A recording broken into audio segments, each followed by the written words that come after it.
Hey, best friend, I just grabbed some steak out the store for dinner. What you getting into tonight? Well, to be honest, I'm at the puppy pound. I caught Benji cheating again, and I think a dog will help bring us closer together because I don't know what else to do. Do you?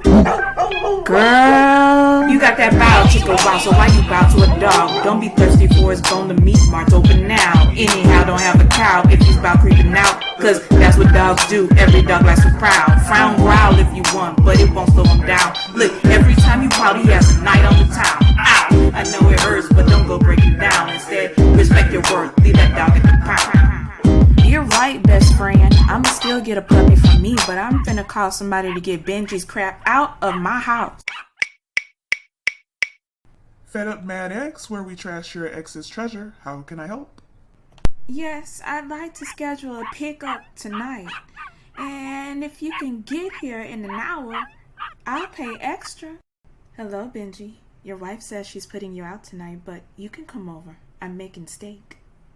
I'll be there in an hour. I love you.